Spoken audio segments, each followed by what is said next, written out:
Welcome everybody and to another MoTeC webinar, and today's subject is what is an M84.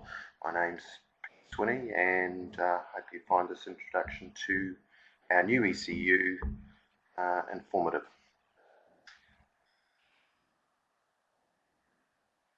Just the topics for today's webinar. We've got an overview of what the M84 is in relation to other things that we're doing. Got some guests coming in. Peter. So yeah, an overview. We've got some specifications, the inputs and outputs, and how they're structured on this new ECU. The functions that the new ECU will do. The upgrade structure is quite different to our other ECUs. Table layouts are quite different, so we're going to go into the differences there. The logging setup's different again. Communication with other devices is quite different also. And just going to go into our ref sync capture and diagnostics features that are features in our 100 series, and explain to perhaps some of our new users a bit about those features that we have. So as a bit of an overview, we come up with this new ECU as an entry-level ECU, and it's kind of the idea of it was to replace our well-established M4 and M48. Those earlier ECUs of ours running the DOS software, we're finding they're running out of inputs and outputs to run sort of thing after late 80s, early 90s vehicles. So we elected to produce an ECU that fits that middle market. Our target market for this is the club motorsport person, street guy, those kind of people that need all those extra inputs and outputs similar to the 100 series ECUs. Can't really quite stretch to the 100 series pricing. Because this new ECU, the M84, is based on our 100 series ECUs, it's effectively tested on professionals for the last 10, 11 years. So it's not like we're testing a new product here with this M84. It's well tested, and the hardware and so forth's been through the blocks and in and out of many races and teams, and it's a well-established platform. So this particular product, the M84, is for customers that don't require the drive-by-wire and cam control features. So if the car that you're thinking about has those features, you're really going to need to look at an M400, 600 or 800 ECU. Coming quite aggressively with our pricing on this, and we're aware that the webinars obviously go around the world, but the Australian pricing for this ECU is $2,420, so $2,420 including our taxes. And in a first for MoTeC, we're actually including on board the Lambda and logging, so that doesn't have the time, the 8-hour free logging and Lambda like our other ECUs. Actually has permanently enabled Lambda and logging on board when you buy it, included in that price. Now obviously the pricing will be different in the USA and different in Europe and Dubai and all those other places due to import taxes and freight and dollar fluctuations, but suggest to you that it's going to be considerably cheaper than the 100 series ECUs in your local area, and kind of around the similar pricing to what an M4/48 may have been, perhaps a little bit more expensive than that. So in that ballpark, that's for sure. So the specifications, this ECU will run up to 8 cylinders, so 1, 2, 3, 4, 5, 6, not a 7 I understand, and an 8 cylinder, and up to 4 rotor as well for the guys wanting to do that style. Drive up to 8 injectors and 6 ignition, which of course is the platform that the 100 series ECU has, and 8 auxiliary outputs. Now, unlike the 100 series ECUs, you can't use your unused injector and ignition outputs. So, but 8 outputs is more than enough to do certainly the majority of installations. 4 digitals as per the A100 series ECUs, and they're all able to be user configured again as per the 100 series. Now we get to something that's a little bit different. In this new M84, we have what is called pre-allocated pinouts, or the sensors are pre-allocated to the analog volt inputs. Now we have 8 AVs available, but 7 of them are already allocated to set tasks. And I think you'll find that in most cases your setup will be there. So this is a little bit like the M4 and 48, where AV1, for instance, is throttle position. AV2 is manifold pressure. You can't change it. It's already done, wired, and it makes it simple for you, simple for the person wiring it, and simple for the configuration of the unit. All the tune-ups that come as a result of this new platform will all end up with the same or a very, very similar setup. So they'll all be pinned out the same as far as the input pins go. So it'll help people share files and keeps things on a more consistent basis, and ultimately makes it easier and simpler to support. And similarly to the M4 and 48, we've got one AV that you can configure as anything. So if you've got something a little bit odd in the way of a sensor, it might be ride height sensor, which is a little bit unusual in an ECU, or jet unit pressure on a jet boat or something like that, you can allocate an extra particularly weird sensor or something to use the one input. Now, as with the M800 series, we've got 6 ATs. Now, 2 of them are pre-allocated, and I can imagine most of you have got that worked out. It's the Temp. We've got 1 user, again the same as the M4 and 48, that you can allocate to anything. So you may want to use that for intercooler temp or something like that. And then the other ATs are pre-allocated to switched inputs. So this allows you to, with the digitals, primarily use them for wheel speeds if you wish, and then with the remaining 3 ATs, you can configure these for other switches like your overrun boost switch or data logging on and off switch and things like that. So we've got on board 512K or half a meg of logging, which is included, so there's no extra upgrade required here. And it allows you to log up to 16 channels. Also included is, I think it's 10 diagnostic channels that are already pre-allocated and they're not part of the 16. So they're already locked, and you don't get a chance to turn them on or off. What that means is that if you're having trouble and we want you to send us some logging so that we can help you see what the problem might be, the correct or the most common diagnostic channels are already logged, and that helps us to help you find the problem. And as I said earlier, also we've got on board our single wideband lambda included in the price.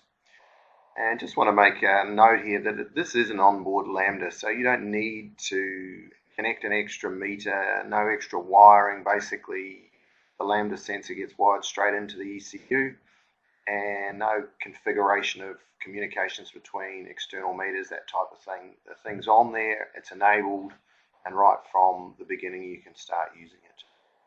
There is a second wideband lambda available via an upgrade, so that's the dual lambda upgrade. So if you want to run that second lambda, you've got a V8, that type of thing, for an upgrade fee, you can get that to enabled. Alright, so if we look at our input allocations, so this is just dealing with the analog volt application, so AV, short term we use for it. So AV1 is pre-wired to throttle position or pre-allocated in the ECU. AV2 manifold pressure, AV3 mass airflow, AV4 fuel pressure, 5 is oil pressure, 6 is exhaust gas temp, 7 is gear sensor voltage, and 8, as I said recently, you can configure it as a user channel, so it can be anything that you wish.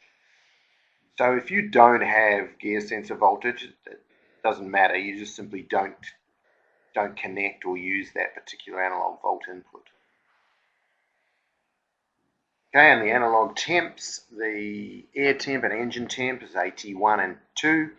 The AT3 is your user configurable analog temp input, so that may be an extra VDO pressure switch or an extra temp, an oil temp, gearbox temp, extra air temp, whatever you like. You can name that channel and configure up in the normal way that you would with version 3 M800 software. So fully configurable input as far as the calibration goes. And then 84, 5 and 6 are dedicated switched inputs that allow you to configure switches on. So there's we're going to cover the different kinds of things that you can switch on and off in a screen coming up shortly. Alright, I'm not sure how your screen resolution is there, but our wiring pinout, which is in the manuals and will be online as a drawing, if it's not now, very shortly. And this is our familiar M400, M600, M800 style wiring pinout. Kind of how it helps my particular brain works in a way that it helps to understand where things are when I see it laid out in a wiring diagram. So those of you that can read that, you'll see that throttle position pre-allocated to AV1, manifold pressure AV2, air temp AT1, engine temp AT2. This is how you would wire up your M84 once you got it. Get down to what you, in the M800 was configurable analog volt inputs, and you'll see they're pre-configured. So pin A16 is mass airflow, which is AV3, your fuel pressure, oil pressure, exhaust temp, all straight allocated and the pins identified as to exactly what sensor goes where. And user 1 down there at the on B22. Now the B22 we're referring to is the B connector, and pin 22 when you're looking into the connector, and we can have a look, and again, if you can't quite see this on your screen, you can certainly download it and look at it in the manual, is the third pin along on the bottom row. So this gives you the information you need to be able to wire it in.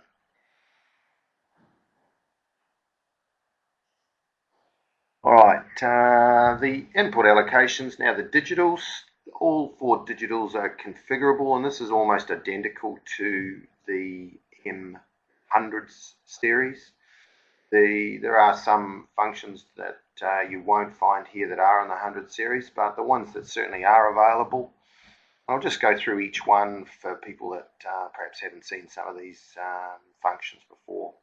A brake status is a really simple feature that you can put into a digital input. It allows you to effectively just simply connect the brake light switch on your car into the M84, and in the data logging you'll be able to see when the driver has pressed his foot on the brake.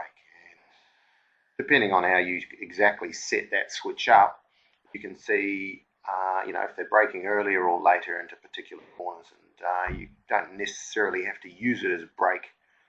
You can use it for any switch but on the vehicle.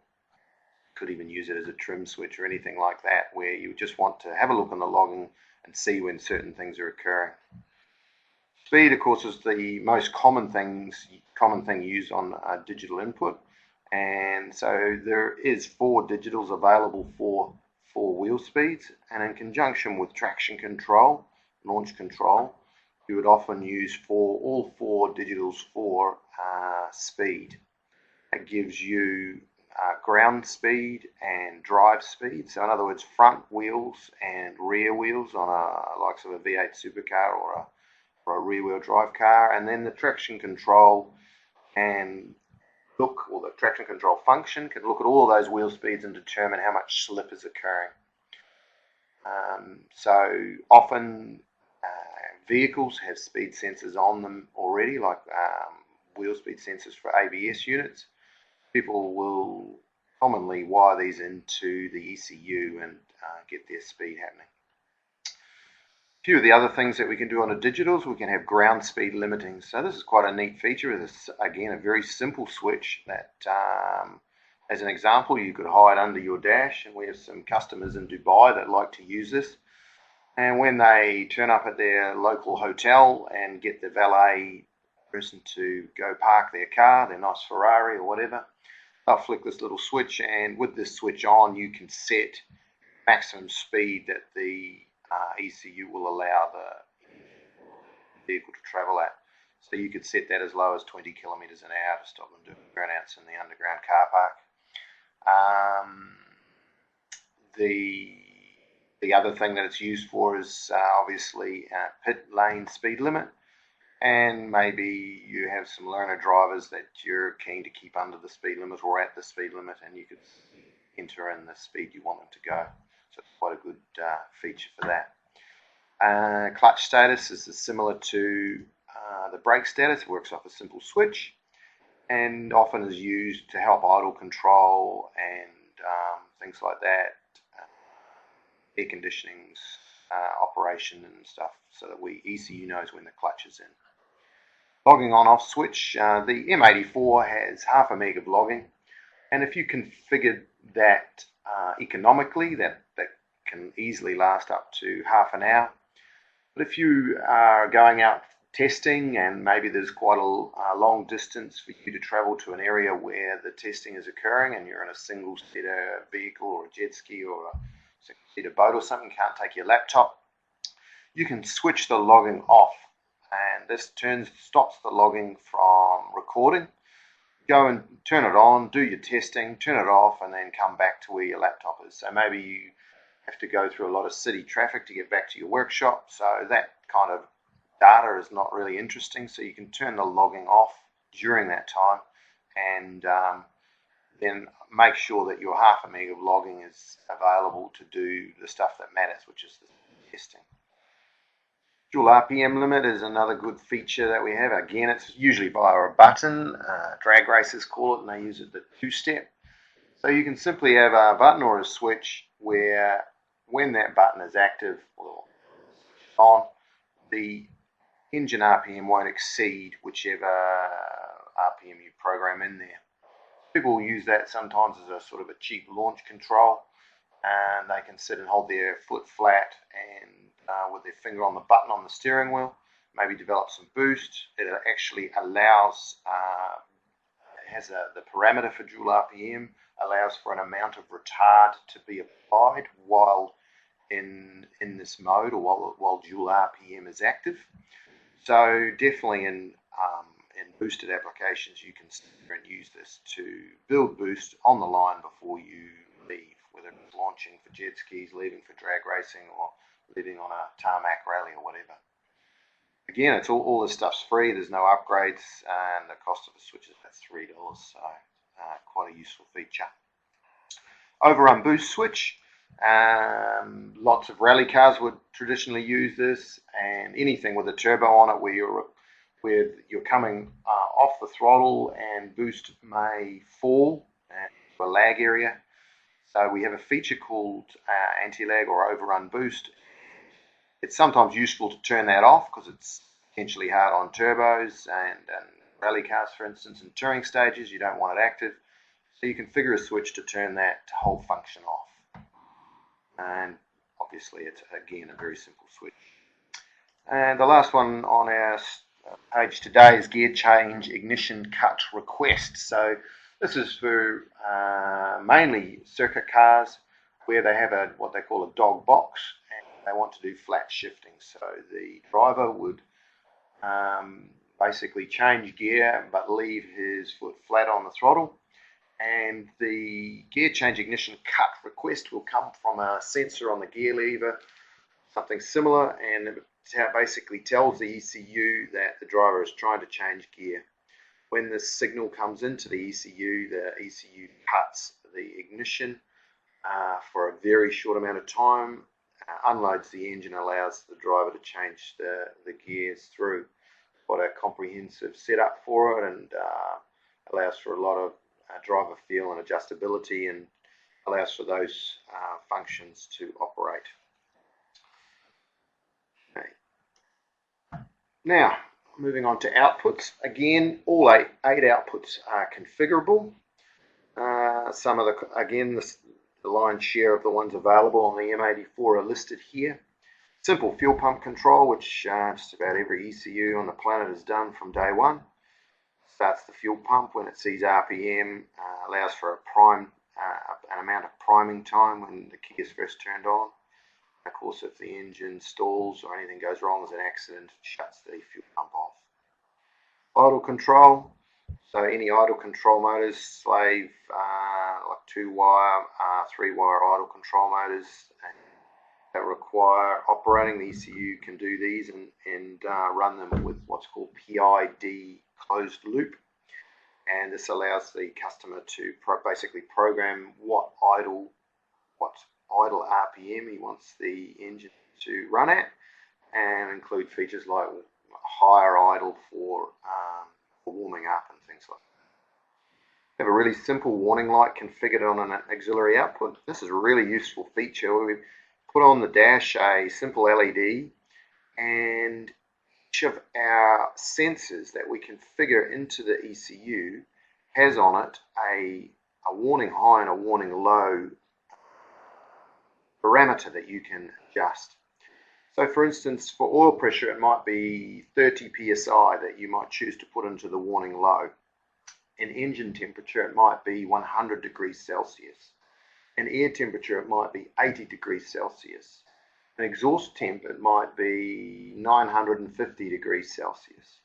So when any of those limits are exceeded, not just oil pressure, not just engine temperature, any of the pre-configured warning levels are exceeded, the light will come on. And this is kind of, rather than a simple red oil warning light like you see on a simple car, this light can be configured to effectively come on at the sign of any danger on any sensor. We also have alternator control, so some of the later model cars will actually use an output to control the voltage on their alternator. A tacho, so as I said, some cars will require a signal out of the ECU to drive their tacho.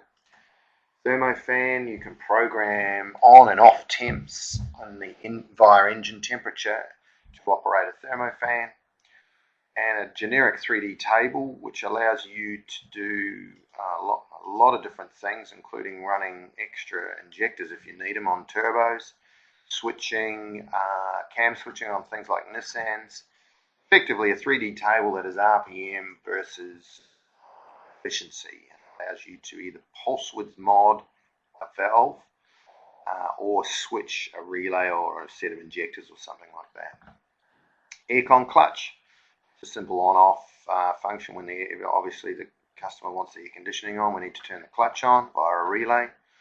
Boost control, one of the early things we put in auxiliary outputs. It's number one on the list. And certainly you have multi-dimensional boost control available to you in an M84. And this allows for tight control of boost at particular RPMs on the second 3D table. So again, when the ECU has control, you can control boost based on parameters that you want to set, rather than one set boost level like what would be available via a spring and not a boost control solenoid. If you've got a turbo car, and often it's useful if the intercooler is not as big as it should be, to spray water on the intercooler to help increase its efficiency. And so we've got spray bar control and set up parameters to allow you to decide when those spray bars go and when they don't. And also the thermo pump features. So a lot of race cars have electric water pumps on them, so you can run those pumps at certain times, and that helps with better cooling of the engine. Right, some of the functions, things the ECU does inside. We just spoke about boost control, so we've got quite a good setup for boost control. Boost control works by controlling the boost via a solenoid that the ECU sends a pulse width modulated signal to. So it can bleed air out of a hose which is attached to the boost control system and can raise and lower the level of boost depending on how you fill out the table. We do a gear detection function, so we can detect what gear the car is in based on speed and RPM, so there's a table to fill out for that. Gear change ignition cut, and you'll see a little asterisk there, and the little asterisk means that it's a function that you will need to purchase. It's an upgrade. So that's the little asterisk there letting you know that. So gear cut we just spoke about, that's for flat shifting. Ground speed limiting, spoke about that we need a switch on the digital input, and that allows you to obviously limit the speed to whichever value you want to put in the setup. Anti-lag, overrun boost, another upgrade, and again the digital input switching for that we had, and that allows you to build boost into corners or out of corners on rally cars, circuit cars with turbos that are too big for what they should be. Idle control, again we spoke about that, and that's the controlling the idle to set aim, idle, and the parameters.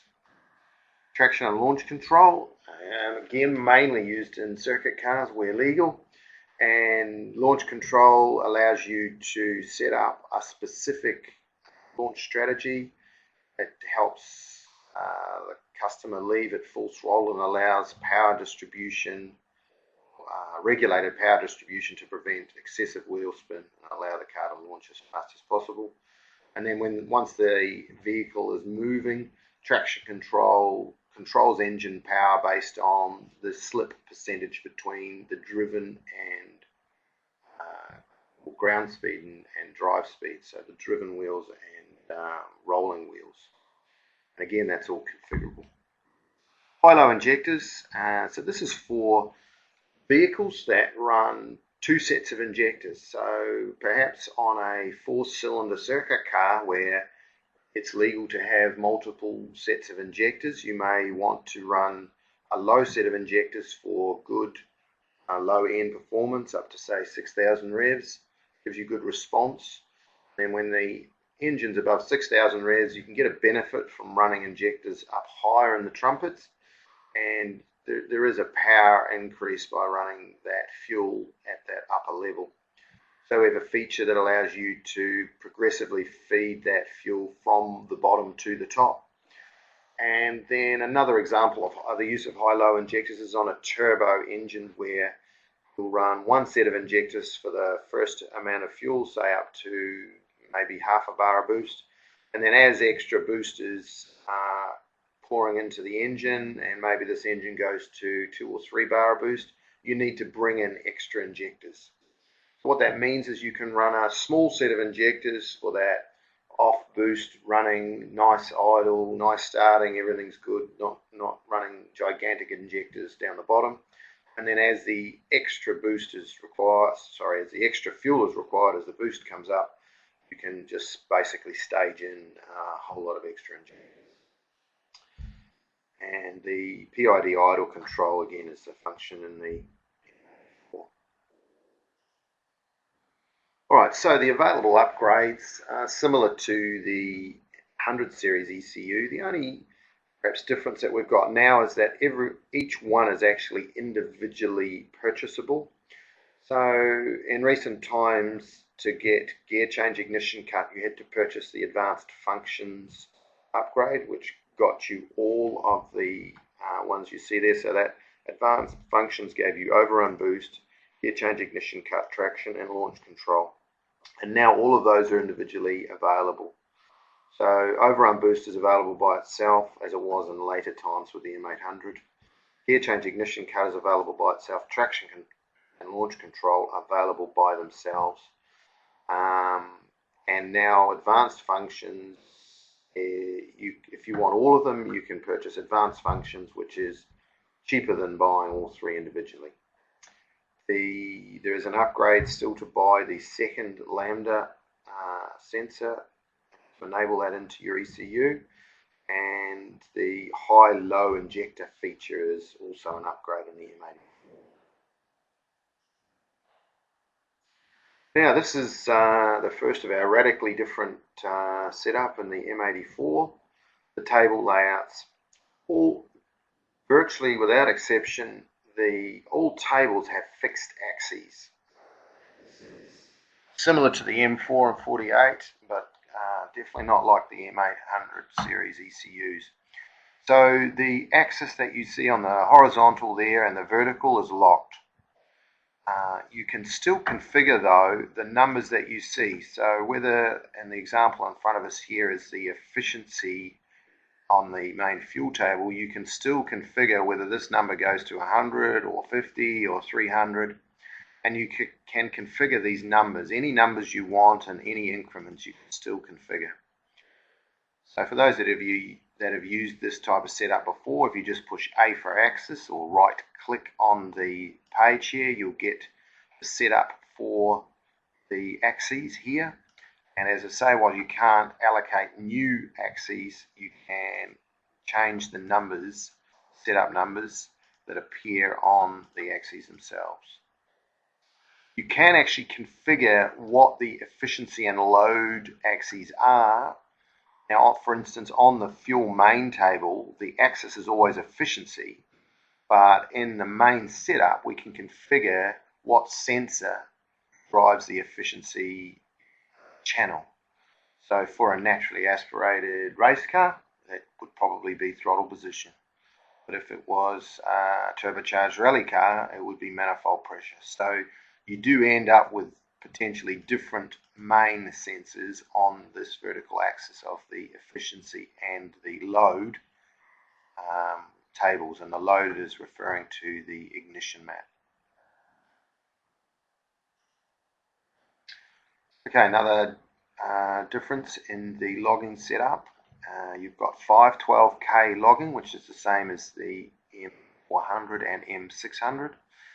You've got 16 channels to choose from, so 16 sensor channels can be chosen, and they can be the logging rate can be chosen anywhere between 1 and 20.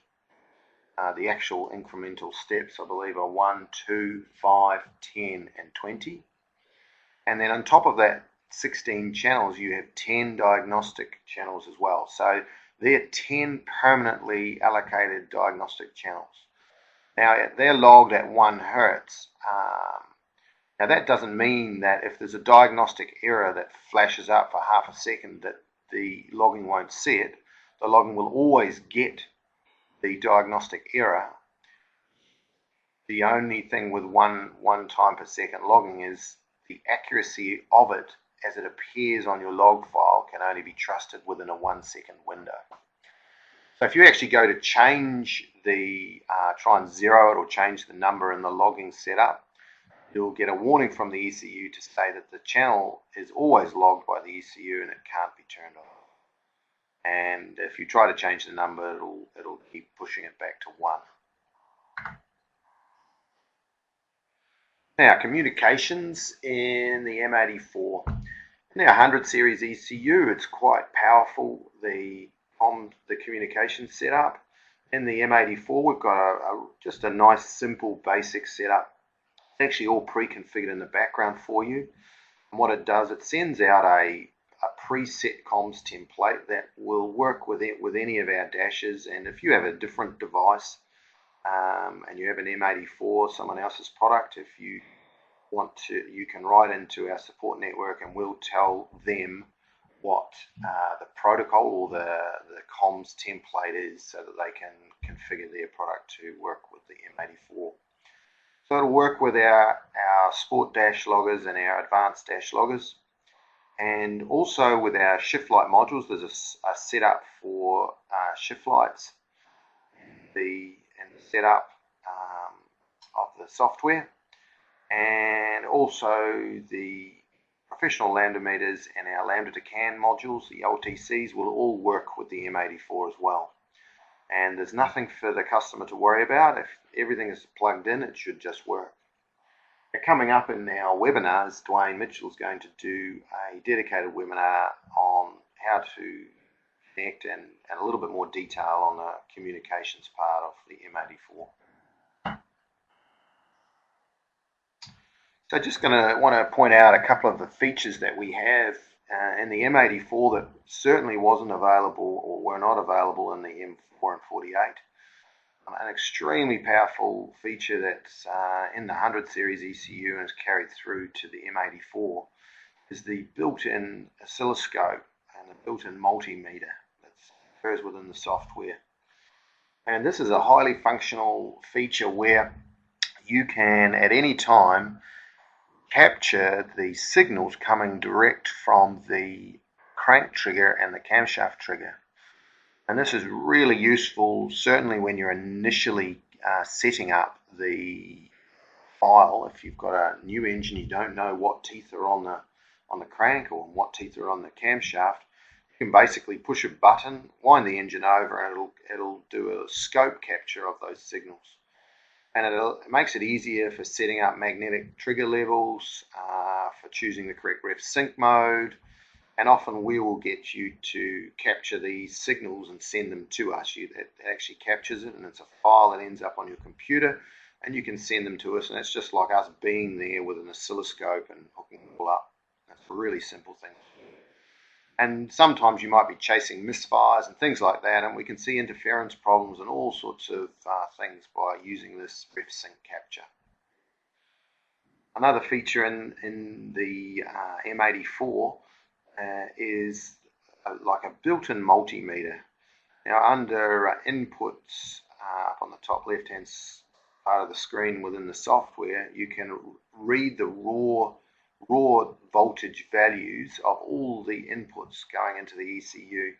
So if you've got a problem with a sensor or not reading or reading wrong, rather than having to get your ordinary multimeter out and kind of reading the voltage, each sensor's raw voltage as it arrives right at the pin in the ECU is there for you to see. So on this screen capture here where the arrow is now, I've got 84 and it says 4.980 volts along with 5 and 6. So what this tells me is that that's pretty much the 5 volt rail voltage that we're seeing, and if this is supposed to be a sensor or a switch that's on that input, well, it's not connected. I can see that either the wire hasn't been put into AT4, or maybe the switch isn't closed, the sensor isn't plugged in, or there's a broken wire. And what that tell me is that where to head. It means I can head off out into the wiring and see if I can find the problem. And also on AT1, you definitely expect that something would be connected to AT1, and in this capture here we can see 4.980 as well, so every chance that there's a problem with the wiring or the sensor's not connected. So that's the AT tab that's been clicked on, so we can see those values, and if you were to actually click on the AV tab, you would get all the analog volt input voltages as well. So very useful and very much a time-saving feature. When you own a race car or something that's important for you to have it running, as all cars are really, when you do have a problem, as invariably happen from time to time, good to have these features to help you work out what might be wrong. And along similar lines with that, our diagnostics that appear within the 100 series ECUs and are again carried through to the M84, they really are extremely powerful. Now we'll start with this screen here where the arrow is. This is the screen that appears when you are configuring the setup for your individual sensors. So in the example here we see that manifold pressure is pre-allocated to analog volt input 2. And in this case, the customer has chosen to choose the Delco 300 kPa calibration, and from this drop down menu here there's probably 30 different calibrations he can choose, or he can choose a custom calibration. So you can actually write your own calibration. So you can grab a map sensor off your grandmother's Honda Accord and go and put it on your new race car, and you can do a manual calibration. Basically pull the vacuum on the map sensor down to a known value and enter numbers in a table in here, so it's completely configurable. And then we can actually configure, as I said earlier, the warning alarms for that. So in this particular case here, we have a warning alarm that goes off. You'll see it ticked here. So when this box is ticked, the ECU looks at this value at all times, and it's looking at the manifold pressure sensor, and if it ever exceeds, or sorry, goes under 15 kPa, it will trigger an error, which will pop up on the main screen here, and will, if you had a warning light configured, would also trigger the warning light.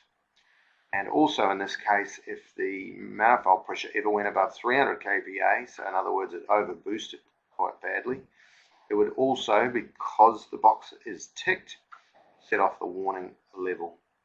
Now the diagnostics can actually program the diagnostic levels at which point the ECU will trigger actual diagnostic errors as well.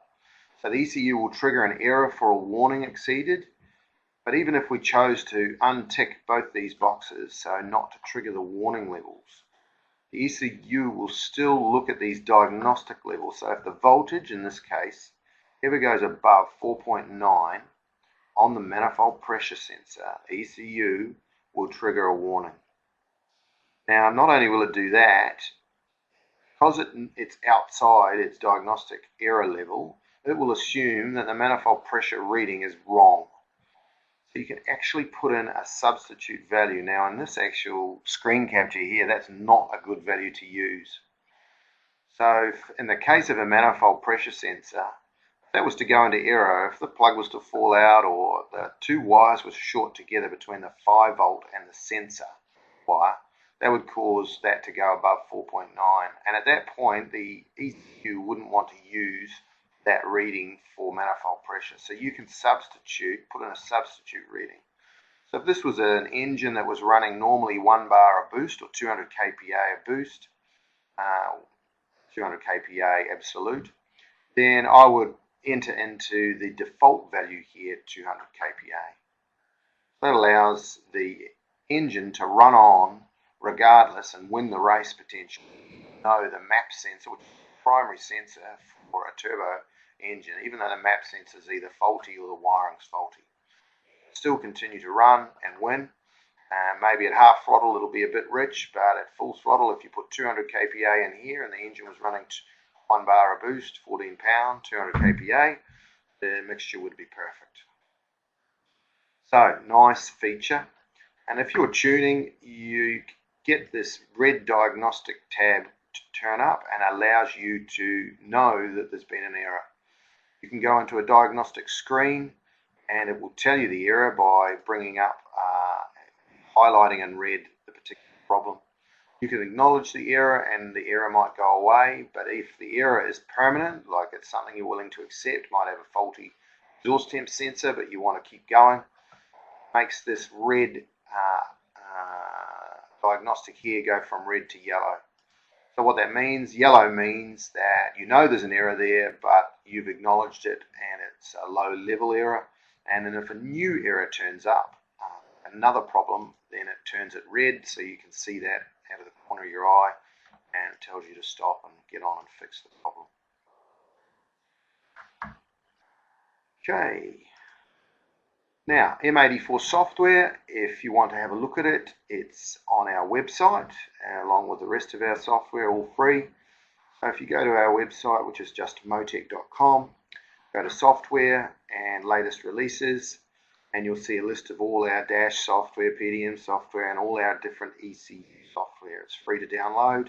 Just click on the link and bring it into your laptop and unpack it into the hard drive. And you can go through and have a look at all the features and functions.